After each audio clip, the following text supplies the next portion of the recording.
Quick note before we get into tonight's episode. We're doing something a little different this time, reading a file live instead of prepping our reactions the way we normally would, so bear with us if it's rougher than usual. Rougher's part of the appeal, honestly. 213 episodes in, and people keep telling us the polished ones are the ones they remember least. Fair enough? Let's get into it. One quick housekeeping thing first. Owen, are we good on levels? Last thing we need is to redo the intro. Levels look good on my end. You're clear to start whenever. Perfect. Here we go. 10 years ago this month, a 26-year-old named Eli Vance rented a research cabin 2 hours outside of town for what he told friends was a quiet weekend to think. He never checked out. His car was still in the lot. His bag was still in the lot. His bag was still packed by the door. The only thing missing was him.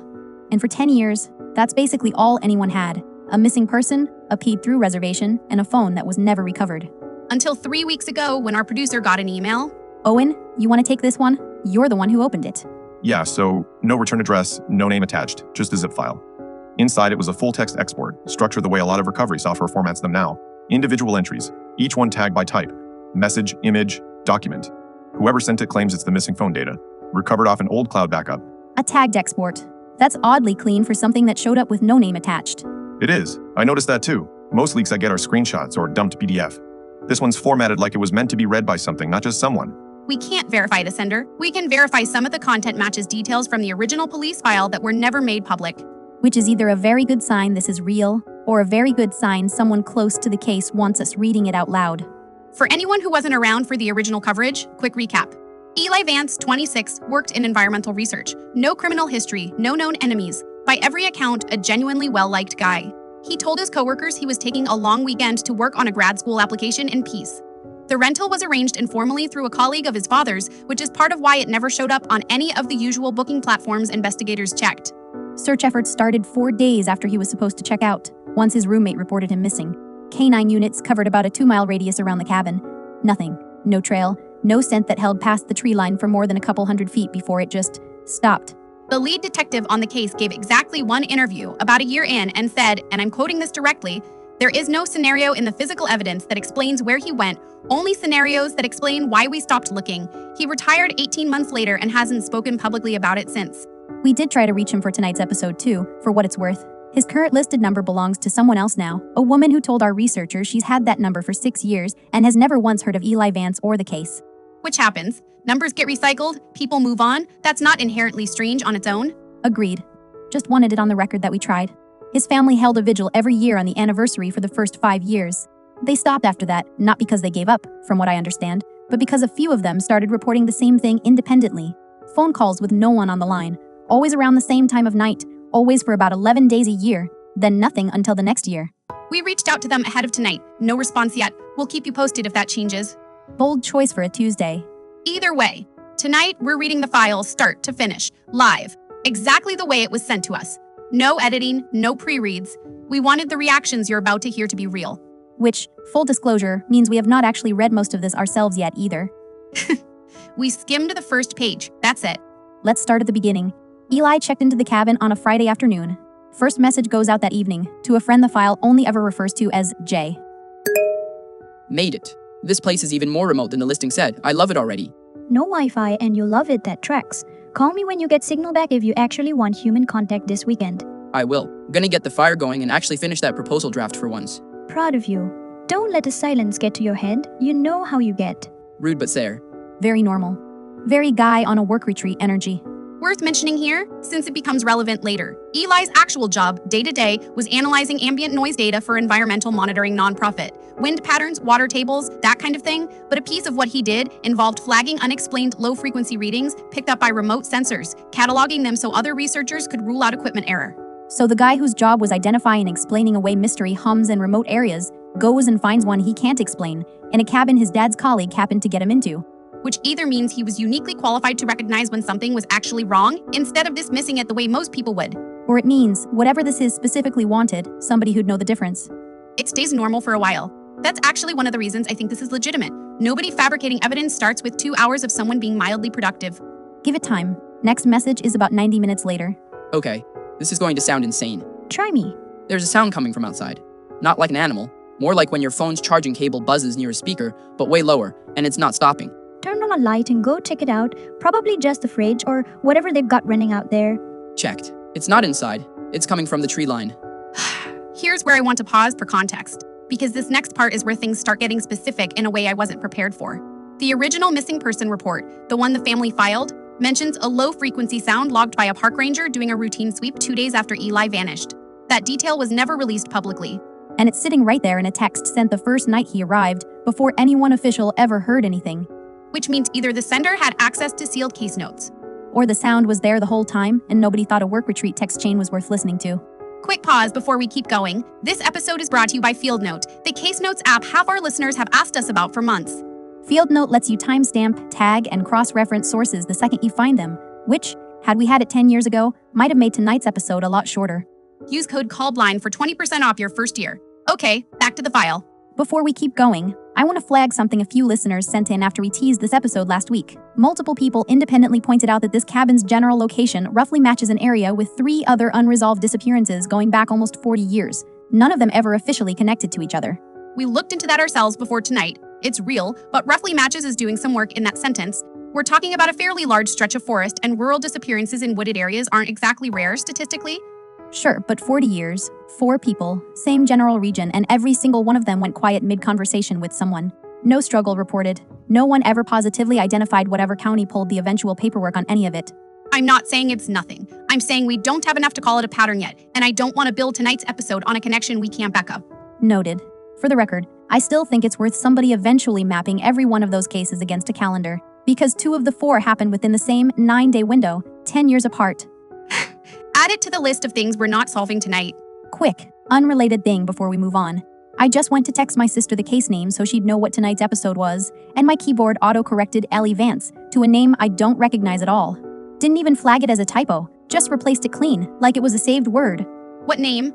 I deleted it before I even really looked. Honestly, it startled me more than it should have for an autocorrect. I can try to type it again. Don't. Let's just keep going. Next exchange is the following morning. Things sound normal again for a bit. Slept fine, actually. Sound stopped around midnight. Probably some kind of equipment on the property. Going to ask the caretaker if I see anyone. See, not everything is a conspiracy. Okay, but hear me out on one more thing. Here we go. I found a logbook in the desk drawer. Previous renters wrote in it, going back years. Almost every entry from October mentions the sound. That's just called the haunted Airbnb bit. Half these remote rental places do it on purpose for the reviews. This one doesn't have reviews. It's not even listed as a rental publicly. My dad's colleague got me the booking through a research grant thing. That detail matters more than it sounds like it should. This wasn't a public listing. There's no review page to see the ghost story marketing angle.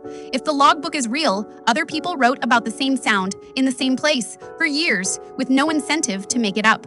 Assuming the logbook is real and not something added to this file after the fact. Assuming that, yes. We actually got scans of a few logbook pages included in the file. So I want to read a couple of the entries Eli mentions before we keep going, because I think they matter more once you've heard what happens to him.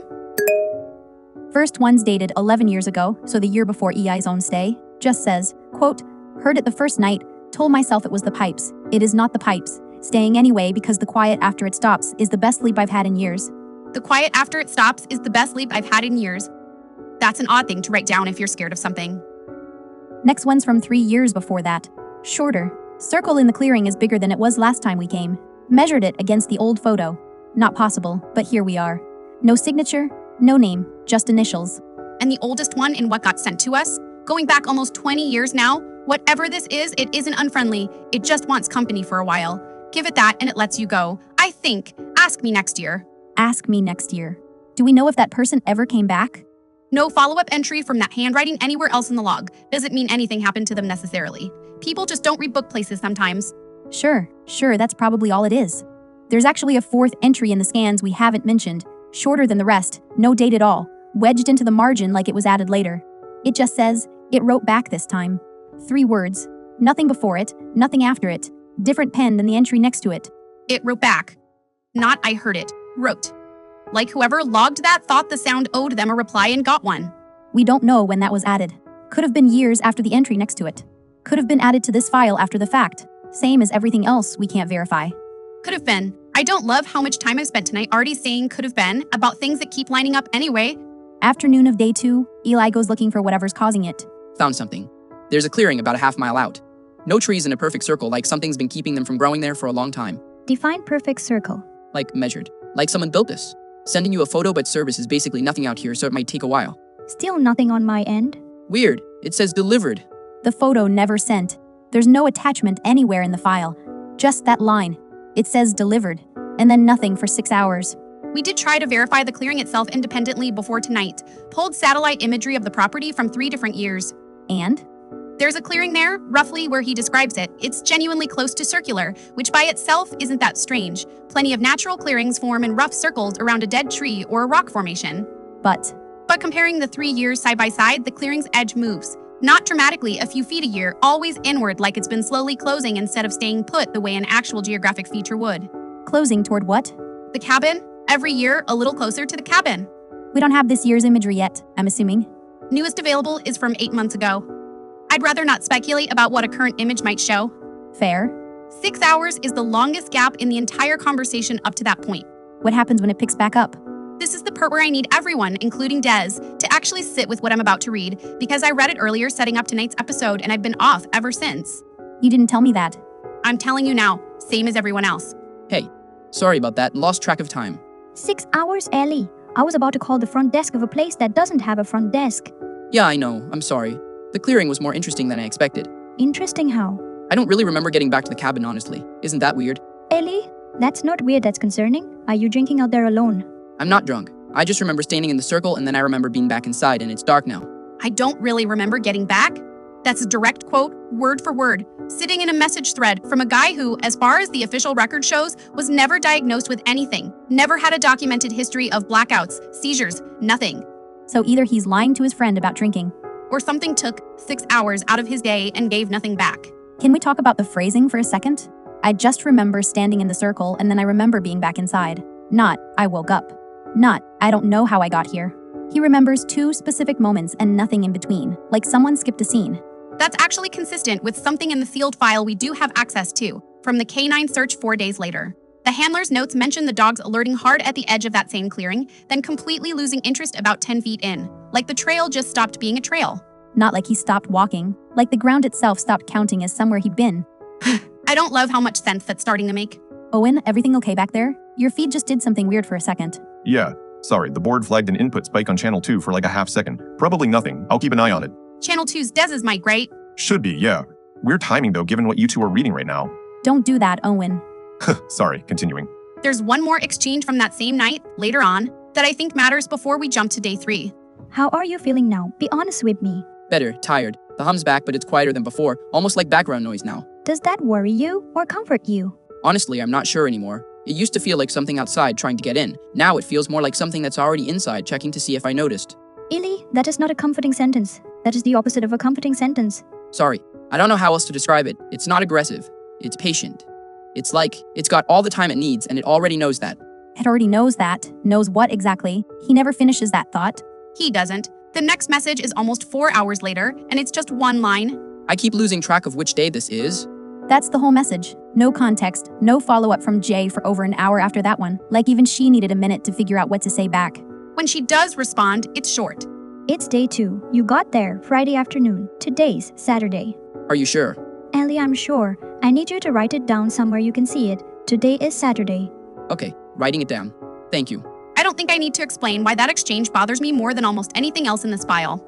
A grown man needing his friend to confirm what day it is, mid-conversation, and thanking her for it like it's a genuine relief.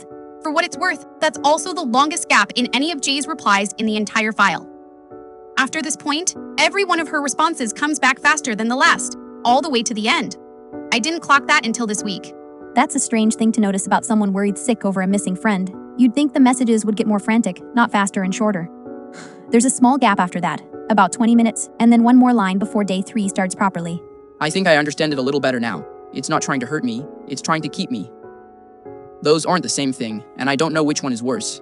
Keep me. Not take, not kill. Keep. That word choice is doing a lot of work in one short sentence. It is. Let's keep moving. Day 3 is where the file starts changing shape. Fewer full sentences, more fragments. Still here. Still here as in still at the cabin, or still here as in still you. Both, I think. Mostly. Ellie, that is not an answer that makes me feel better. Sorry, hard to type today. Hands feel like they're remembering something my head isn't. Hard to type today. Not tired. Not hungover. His own hands, specifically, described as remembering something separate from what he remembers. That's the first message all file where he sounds less like he's describing an experience and more like he's describing a symptom. The hum is louder tonight. It's not coming from the tree line anymore. It's coming from inside the walls. Ely, please just leave. Check out early. Eat the fee. I don't care. I want to, but I keep finding reasons to stay one more night. It's not even really a want. It's more like, I forgot leaving was an option. That sentence should scare you as much as it's scaring me right now. It does. I'm scared. I'm also not leaving tonight. Ely, I need you to do one thing for me. Take a picture of your own hands right now and send it to me. Why? Just do it, please. Okay. Sending. Ellie, your hands in this photo don't match the ones from the photo you sent me literally 2 days ago. The scar on your left knuckle is on the right hand now. That's not possible. Phones don't flip like that unless it's a front camera thing. I checked. It's not a front camera thing. I compared them side by side 3 times. I don't know what to tell you. They're my hands. They feel like my hands. A mirrored scar. That's such a small, specific, awful detail to include if someone's making this up. It's the kind of detail you'd only notice if you actually had both photos side by side to compare, which means either this is real or whoever built this file went to an enormous amount of trouble over one knuckle. I want to point something out, and I want to be careful how I say it, because I know how it's going to sound. Go ahead. That specific phrasing, I forgot leaving was an option. I've heard that exact structure before in a completely different context, and it's bothering me that I can't place where. We can come back to that. I don't think we're going to have to come back to it. I think it's going to come back to us. What do you mean? I just placed it. Episode 41, the Hollow Creek disappearance, back in our second year, the husband's last known voicemail to his sister. Word for word. It's not really a want anymore. It's more like I forgot leaving was an option. I remember flagging it as a weirdly specific thing to say and never thinking about it again. Hollow Creek isn't anywhere near this cabin. Different state, different year, completely different circumstances. I know. That's what's bothering me. 2 people, 2 different disappearances, 4 years apart, used the exact same unusual sentence to describe the exact same feeling, and the only thing connecting them that I can see is that we covered both cases. We've covered maybe 200 cases. I'm aware. I'm just telling you what I remember, and I remember that sentence, and I'd bet money if we went back through the archive we'd find it again. We are not going back through 200 episodes live on air tonight. I didn't say tonight. I said it's going to come back to us, and I think it might not just mean tonight's episode. Before we get to the archive thing, there's one more item in the file I want to flag, because it's not a text message at all. It's tagged as a document. I saw that. I almost skipped past it thinking it was another logbook scan. It's not. It's a work file. Looks like an internal field note template from the nonprofit he worked for. Auto-saved as a draft, timestamped the same afternoon as the clearing. I'll read what's filled in. Under Observed Anomaly, it says, Sustained low-frequency signal, non-mechanical origin suspected, source unconfirmed. Recommend flagging for review, cross-reference against site history if available. Standard language. That's genuinely how he'd write this up for work. That's clinical. That's someone trying to do their actual job. There's a second line, added later, different font weight, like it was typed in a second sitting. It says, Addendum signal appears to respond to observation. Recommend not flagging for review. Will monitor personally. Will monitor personally. He tried to hand this off to people who study exactly this kind of thing, and then he stopped himself and decided to keep it to himself instead. I think that's the moment he stopped being a researcher looking at a phenomenon and started being someone the phenomenon was looking back at. That's an awful way to put it. It's the only way I've got. Owen, can you pull up the transcript archive for episode 41 while we keep going? Just search leaving was an option. See what comes back. On it. Give me a minute. The search index on the old episodes is slow. While we wait, I want to say something else that's been bothering me. We've done, what, 211 episodes now? 213 as of tonight, technically, since this one's live. 213. In roughly how many of those has somebody, at some point, in some text or voicemail or diary entry we read on air, use the phrase, it wants company, or some close variation of it? I don't know that number off the top of my head. I do, because I got curious about a year ago and actually went looking. 6 separate cases, 6 different states, spanning almost 30 years, all featuring that exact idea somewhere in the primary source material. I brought it up to you once, and you told me it was a common enough phrase that it didn't mean anything. The earliest one we've got on record is from our first season, episode 6, A Missing Hiker Upstate. The exact phrase there was, it just wants some quiet company for a while. I remember because it was one of our first episodes and it scared me enough that I almost didn't want to keep doing this show. You never told me that. I'm telling you now. I remember that conversation. I still think that's probably true. Do you though? Still? I don't know anymore. Ask me tomorrow. Probably. Got a hit. Episode 41, 19 minutes in. I'm reading it exactly as transcribed. It's not really a want anymore. It's more like I forgot leaving was an option. Word for word. Oh, and while you're in there, run Quiet Company too. And it already knows. See if either of those come back anywhere. I've got 3 more hits on Quiet Company. going back to our very first season. I don't have a good explanation for this, guys. Owen, you okay back there? You sound a little off. Yeah, sorry. Honestly, this is getting to me a bit more than I expected for a Tuesday. I'll be fine. Keep going. I'll flag anything else that comes up. Take a break if you need one. Seriously. I'm good. Really. Keep going. There's a comment up on the live chat I want to read before we lose the thread. Someone watching says, quote, "The producer's the one who goes quiet first. It's always the person running the search." Post 2 minutes ago. That's a strange thing for a stranger to guess correctly before it happens. We don't know that it's going to happen. It's a comment. People say ominous things in true crime chats constantly. It's basically the genre. You're right. Let's not give it more weight than it's earned yet. Let's keep moving. We can come back to the archive question when there isn't a live clock running against us. Second to last night, this is where the texts start describing the cabin in more detail than they have all file. This place has a lot more rooms than it should from the outside. I keep finding doors I hadn't noticed. Doors to what? One's just a closet. One's got a desk in it, older than the one in the main room, like it's been there since before this was a rental. There's a chair in front of it, like someone used to sit and write. That's a normal thing for an old cabin to have, Ely. There's a window behind the desk. The window looks out onto a room I don't think exists on the outside of the building. I checked. I walked the perimeter twice. I need to read the next line exactly as it's written, because I don't think I can paraphrase it without losing what makes it land the way it does. Go ahead. The room through the window has 2 chairs and a desk, almost exactly like the one I'm sitting at. It's not a reflection. The lighting's different. There's someone sitting in the other chair, in my seat, facing away. In my seat, facing away. That's the last full message of the night. After that, it's just one more line, 4 minutes later. I think it's waiting for me to turn around first. I keep coming back to, it's not a reflection. He specifically rules that out. Most people, seeing something like that, the first instinct is to explain it away as your own reflection catching you off guard. He didn't reach for the easy explanation. That tells me he'd already ruled it out before he ever texted about it, which means he spent real time standing there trying to convince himself it was nothing before giving up and telling someone. How long between? I keep finding doors, and it's waiting for me to turn around. 14 minutes total, across 5 messages. Less time than it's taken us to talk about it. We've got a live comment I want to read before we keep going, from someone watching right now.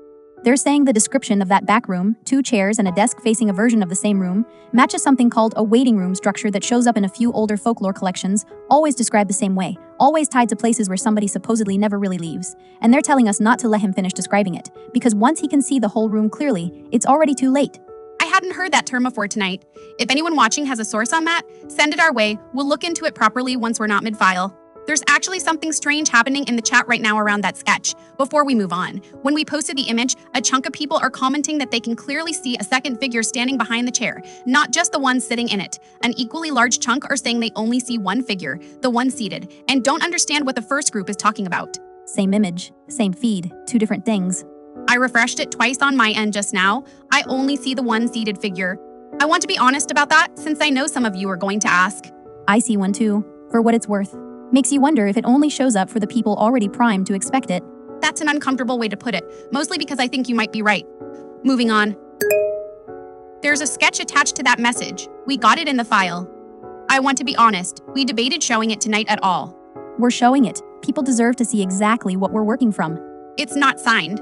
There's no way to confirm Eli drew it versus someone else adding it to the file later, but the pen matches the same pen used in every other message he sent that used a stylus instead of typing. Which is a detail nobody would think to fake unless they'd actually handled physical evidence from this case. Before we get to the metadata thing, I want to mention I did manage to reach someone, not the family. A woman named Constance Reyes, retired now, but she was the park ranger who logged that low-frequency sound during the original search sweep. I called her this afternoon. How'd you even track her down? She's not named anywhere in the public reporting. Old department roster from a records request. We filed for a different episode 2 years ago. Her name was on the search and rescue sign-in sheet. Took some digging, but she still lives in the same county. Persistence pays off, apparently. Something like that. You okay? You did the thing where you answer a question with half a sentence. I'm fine. It's a long file and it's late. What did she say, you asked? I did ask that, yeah. Play it. I'm going to play what I can. She didn't want to be recorded fully, but she gave permission for a short clip. Can you just tell me in your own words what you logged that day? I logged a sound. That's all I ever officially logged, because that's all I was willing to put my name to. Low, steady, coming from a direction that didn't line up with any equipment on that property. It stopped the second I aimed a directional mic at it. Started again the second I put the mic down. Did you ever go looking for the source? Once. I got about halfway to that clearing everyone talks about, and I turned around, and I want to be very clear that it wasn't fear that turned me around. It was that I suddenly couldn't remember why I was walking that direction in the first place. Like the reason for it had just been quietly taken out of my head. I've never gone back, Did you ever tell your supervisors any of this at the time? I told them about the sound. I left out the part about forgetting because saying that part out loud to your boss tends to end a career pretty quickly. I'm only telling you now because I'm retired and there's genuinely nothing left for it to cost me. Did you know the Vance family personally? Before the search, I mean. Not before. After, a little. You spend enough hours standing in a command tent with people who are waiting for news. You end up knowing things about them you never meant to learn. I know his mother still keeps his room the way it was. I know his father blames the colleague who arranged the booking, even though nobody's ever said that blame out loud where the man could hear it. Small things like that. That's a lot to carry for one search sweep. It's a lot to carry for a lot of things. You'd be surprised how much a person can end up carrying without ever meaning to sign up for it. One more question. Do you think Eli Vance is dead? I think dead might not be the right word for whatever happens out there. Can I give you one piece of advice before you go? The kind I'd only give somebody I actually cared what happened to? Please. Don't read the file out loud. Not on the air, not to each other, not to anybody. Keep it on the page. He always talked to it more when someone else was listening too, and I don't have a good reason for knowing that. I just do. I think you should turn your recording off now. That's where the clip ends. She hung up about 4 seconds after that. I called her back twice, straight to voicemail both times. We'll try again after the episode. We'll try again after the episode. Can we talk for a second about who actually sent us this file in the first place? Because anonymous zip file, no return address, covers a lot of ground, and I don't think we've actually sat with how strange that is. I've thought about it. Realistically, it's someone connected to the investigation. Someone with access to the sealed file who wanted the case back in the public eye without putting their name on it. That happens more than people think. Sure, that's the boring explanation, and it's probably still the right one. I just keep coming back to the fact that Constance mentioned the sound stopped the second she pointed a directional mic at it and started again the second she stopped. That's not really how sound works, unless whatever's making it can tell the difference between being recorded and just being heard. You're saying you think whatever's out there sent us the file? I'm saying I don't have a better theory right now, and I'd rather say the uncomfortable one out loud than pretend I haven't thought it. There's a third option neither of us has said yet. Say it. What if it's not the case that sent it, and it's not a grieving family member either? What if it's whoever's been quietly cleaning up after cases like this one? For a lot longer than either of us has been doing the show.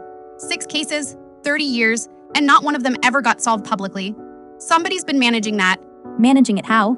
I don't know. Keeping it contained, maybe. Keeping it fed, maybe. I genuinely don't know which, and I don't love that both of those are on the table. That's a significantly worse theory than the ghost mailed us a zip file, and I need you to know I hate that it's the one that makes the most sense of everything else we found tonight. Noted. Let's keep moving. We're already behind schedule and there's still a lot of file left. Should we call someone? Actual authorities, I mean, not just Constance. If there's any chance this file is describing something happening right now instead of 10 years ago.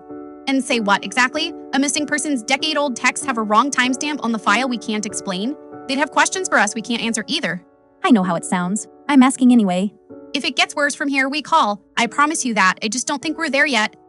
Okay, noted. For whatever it's worth later that I asked. Noted. For what it's worth, I don't think you're wrong to ask. I just think we're still at the point where being right about caution matters more than being fast about it. I hope that's true for the whole rest of the night. I need to pause here for something that isn't part of the story. Owen, when did this file actually arrive in your inbox? I want the exact date. 22nd of last month. Why? Because I pulled the file properties before we went live tonight, out of habit, and the creation timestamp on the document itself doesn't say last month. What does it say?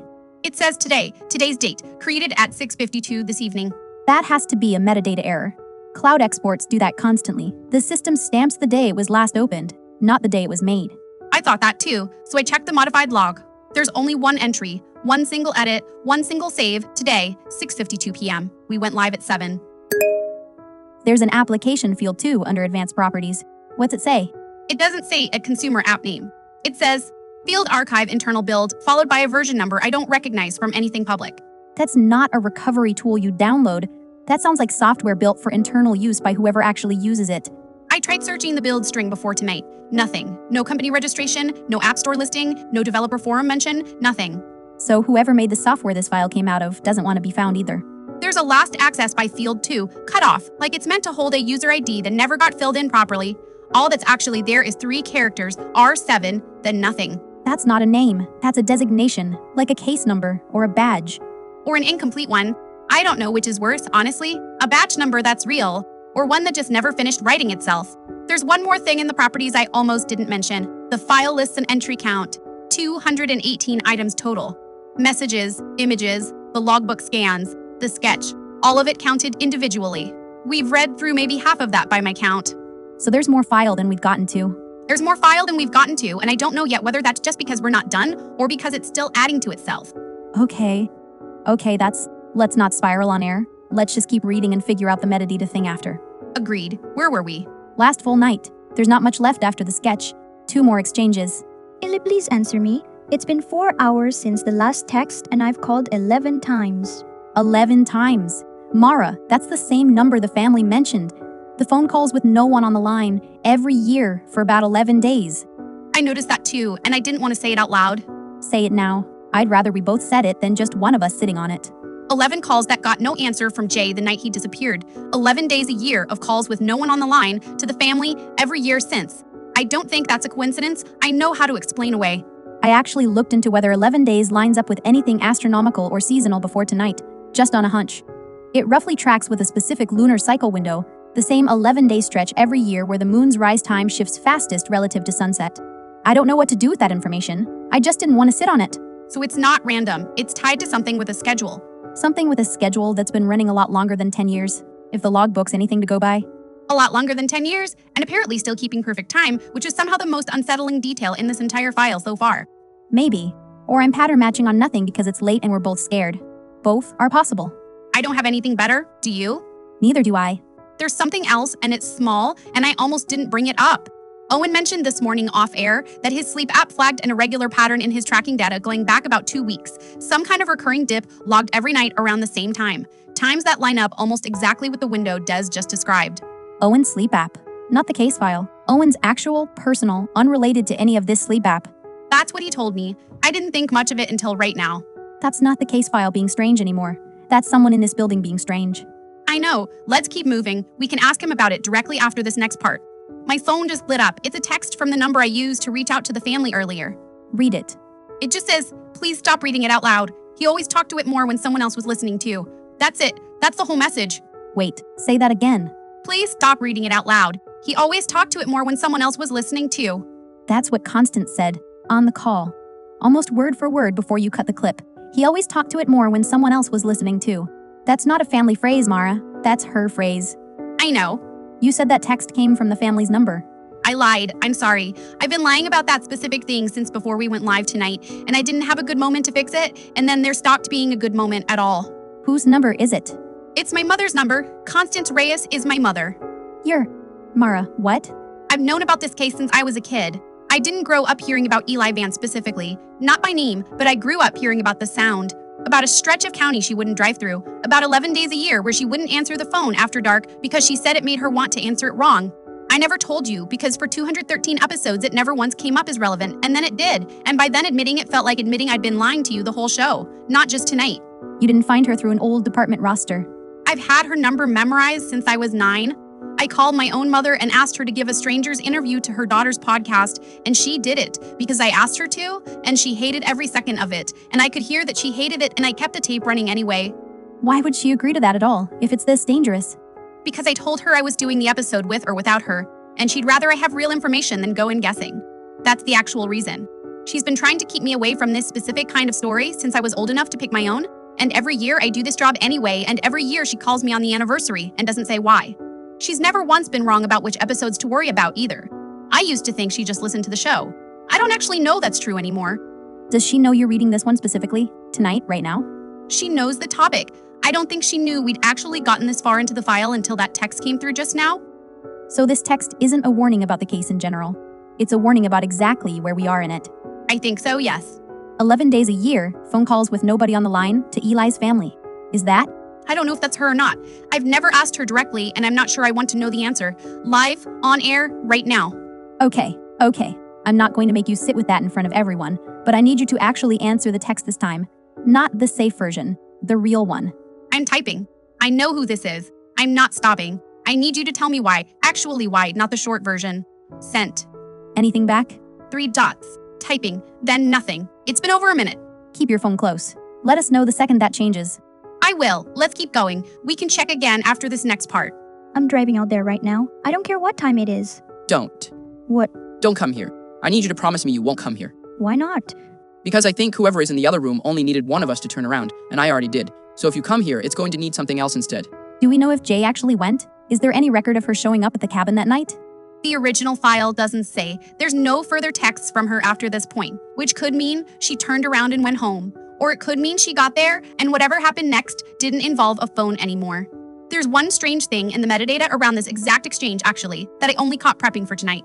Whoever compiled this file included a location share, a single pin, timestamp to this message. It shows a device, presumably hers, already parked outside the cabin's access road. Not driving there. Already there. 20 minutes before this text was sent. Before she said she was leaving.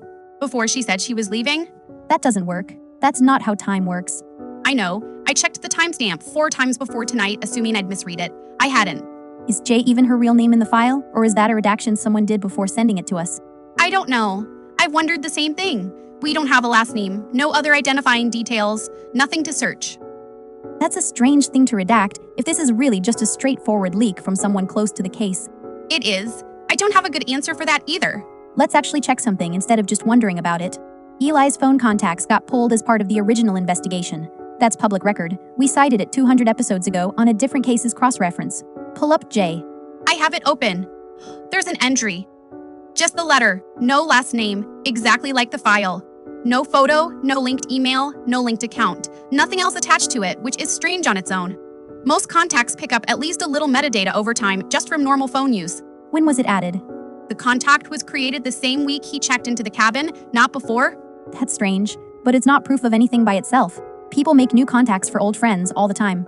Sure, I just don't love that it's this specific and this empty at the same time. Actually, hold on. There's something else in the sealed file we do have partial access to that I haven't brought up yet, because I wasn't sure it was relevant until right now. Jay's actual carrier records were pulled as part of the original investigation. Outgoing activity only, no content, just timestamps of when her phone sent anything at all.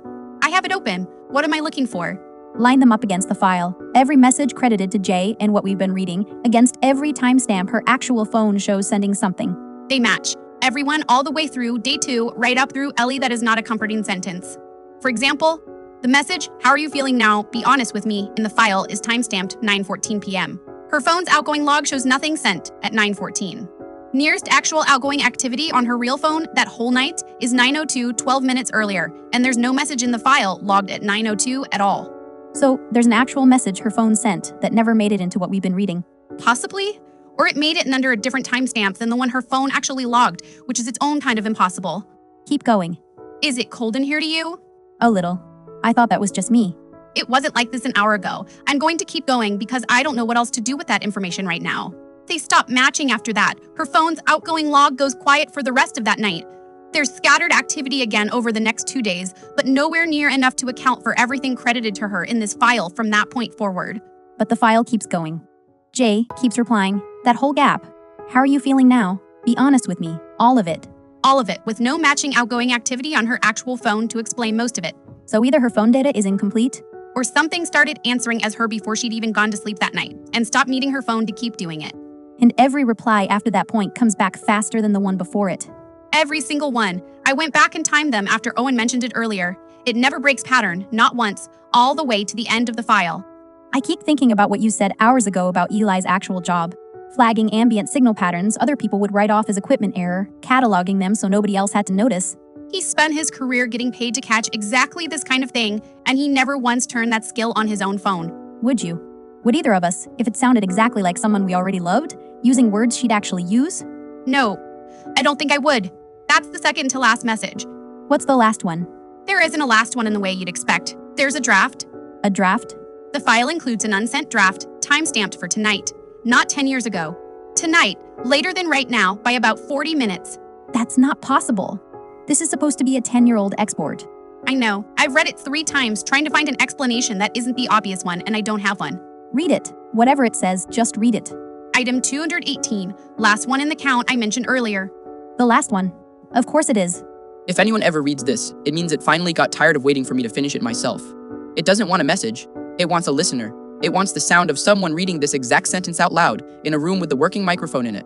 I'm sorry. I didn't know that's what I was doing when I started talking about this out here.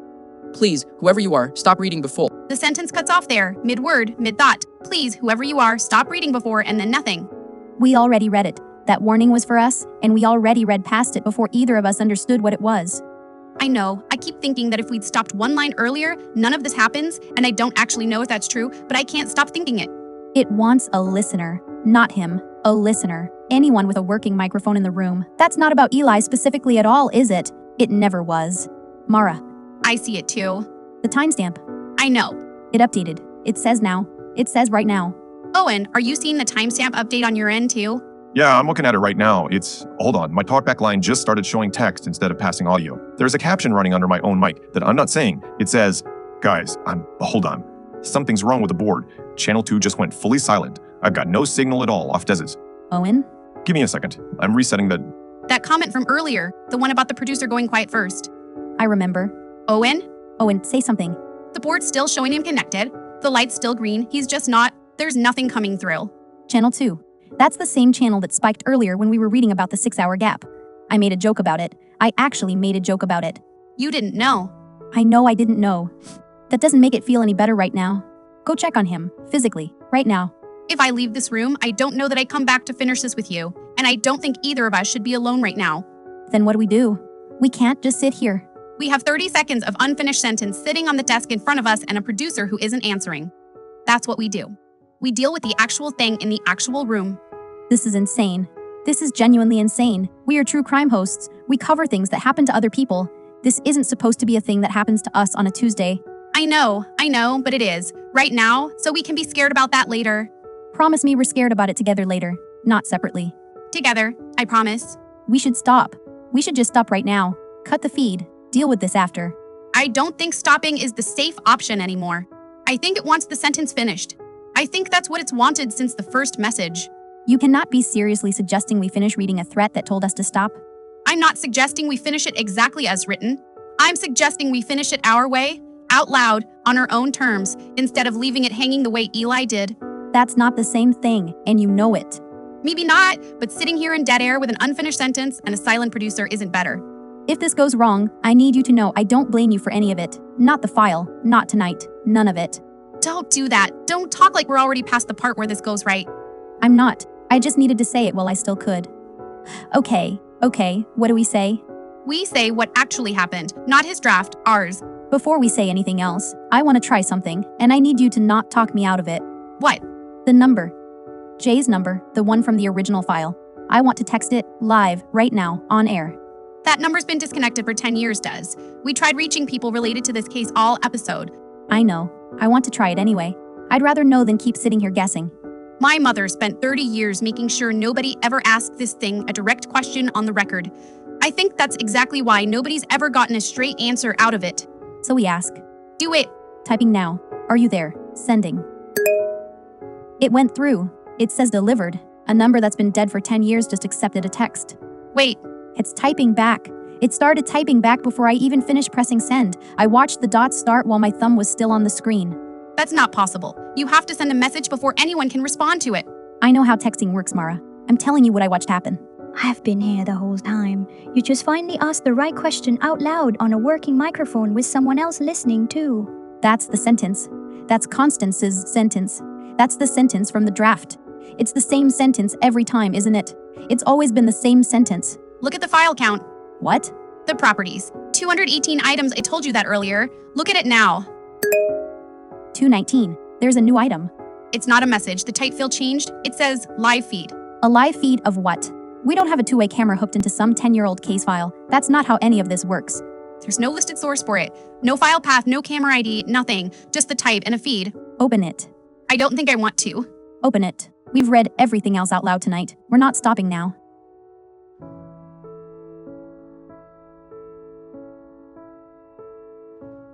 That's us. That's this room right now. There's no camera there. I've worked in the studio for 4 years. There's no mount, no bracket, nothing up in that corner. I would know. It's not filming the room from a spot that exists in the room. Des, the booth behind us in the feed. Look at the booth behind us in the feed. Not in the room, in the feed. There's nothing back there. We keep spare cabling in that booth. That's it. I was back there an hour ago. In the feed, there's a second chair. There's no second chair in that booth. I'm not turning around to check which one of us is right. Neither am I. The hands. Eli's hands. The photo. The scar on the wrong knuckle. This is the same thing, isn't it? Not a copy. A version that's almost right and doesn't know which details it got backwards. I think so. I think that's exactly what this is. The lights just did something. Did you see that? The overheads dimmed for a second and came back. I saw it. We don't have time to figure out what that means. We just have time to finish this. Then let's finish it. To whoever eventually hears this, we read the file. All of it live, exactly as it came to us, and we're not going to pretend we don't understand what that draft was asking us to become. To everyone listening right now, live with us, thank you for being here, and we're sorry if this wasn't the episode you were expecting when you tuned in tonight. We didn't expect it either. We're not finishing anyone's sentence for them. Not his. Not whatever's waiting for one of us to sit down in that other chair. We're not finishing his sentence. We're ending our own instead. This episode is over. We're turning off every microphone in this room in the next 10 seconds, and we are walking outside together, and neither of us is turning around first. Owen, if you can hear this, we're coming to find you right now. Mom, if any of this reaches you, I'm not turning around either. I finally understand why you never explained. I'm not asking you to anymore. 10 seconds. 9, 8, 6, 5, 4, 3, 2, 1.